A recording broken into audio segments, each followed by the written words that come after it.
वर्तमान में जेपीएससी के छात्र लगातार आंदोलन कर रहे हैं, विभिन्न प्रकार के कार्यक्रमों के माध्यम से सरकार का ध्यान आकृष्ट करने का प्रयास भी कर रहे हैं, किंतु अब तक उनकी मांगों को अनसुना किया गया। अध्यक्ष महोदय, छात्र के विषय राज्य के सदैव ज्वलंत मुद्दे रहे हैं और आज झारखंड राज्य जिस पृष्ठभूमि से आता है, मध्यम वर्ग परिवार के माता पिता बड़ी मेहनत के साथ पाई जुगाड़ करके अपने बच्चों को हजारीबाग, रांची, धनबाद जैसे शैक्षणिक संस्थानों में पढ़ने के लिए भेजते हैं अध्यक्ष महोदय, और उनकी आशा होती है कि परीक्षाएं नियमित होंगी, उन परीक्षाओं में बैठेंगे, उत्तीर्ण होकर अपने सपनों को साकार करेंगे। लेकिन आज दुर्भाग्य की बात है कि राज्य की सर्वोच्च संस्था नियुक्ति की जेपीएससी में अध्यक्ष नियुक्त नहीं किए जाने से परीक्षा संबंधित काफी समस्याएं हैं और भी अन्य समस्याएं हैं। तो मैं आपके माध्यम से सरकार से मांग करता हूं, सर्वप्रथम जेपीएससी का चेयरमैन नियुक्त किया जाए, साथ ही साथ जेपीएससी और जेसीसी का एक वार्षिक कैलेंडर जो कि आपके घोषणा पत्र में भी सरकार का था, उसे जारी किया जाए ताकि छात्र अपने भविष्य और परीक्षाओं को लेकर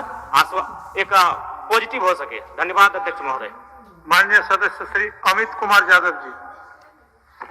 एजेंसियों के माध्यम से उनमें कई शिकायतें हमें मिली हैं जहां कार्य करने के बाद उन्हें हटा दिया जा रहा है अध्यक्ष महोदय।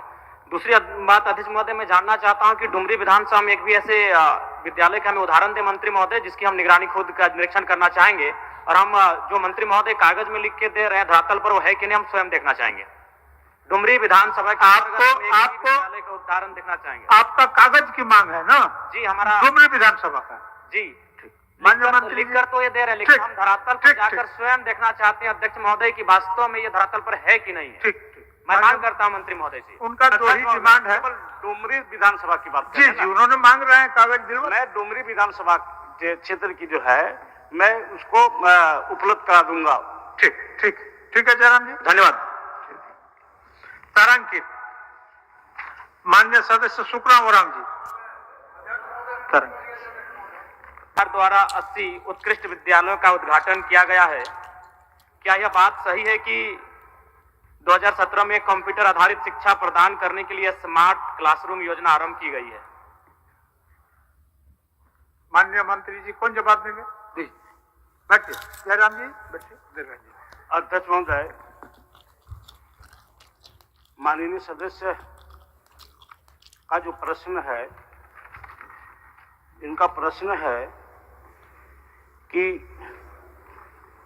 2 मई 2023 को सरकार द्वारा 80 उत्कृष्ट विद्यालयों का उद्घाटन किया गया है। अध्यक्ष महोदय, ये राज्य सरकार द्वारा नीतिगत निर्णय लेते हुए विभागीय संकल्प संख्या 22 से 15 दिनांक 29/10/2020 के आलोक में राज्य सरकार अंतर्गत कुल 80 उत्कृष्ट विद्यालय जिला स्तर पर संचालित किया गया है। सदस्य माननीय सदस्य जो प्रश्न है कि 2023 में उत्कृष्ट गया,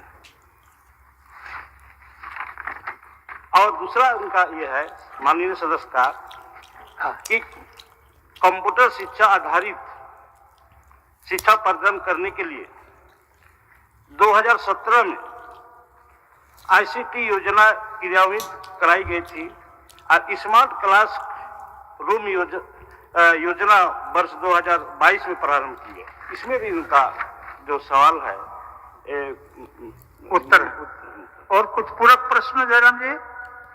अध्यक्ष महोदय, मैं पूरक सप्लीमेंट्री क्वेश्चन है आपका?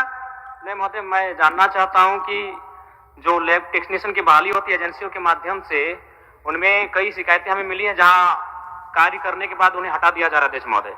दूसरी बात अध्यक्ष महोदय, मैं जानना चाहता हूं कि डुमरी विधानसभा में एक भी ऐसे विद्यालय का हमें उदाहरण दे मंत्री महोदय जिसकी हम निगरानी खुद का निरीक्षण करना चाहेंगे, और हम जो मंत्री महोदय कागज में लिख के दे रहे हैं धरातल पर वो है कि नहीं हम स्वयं देखना चाहेंगे।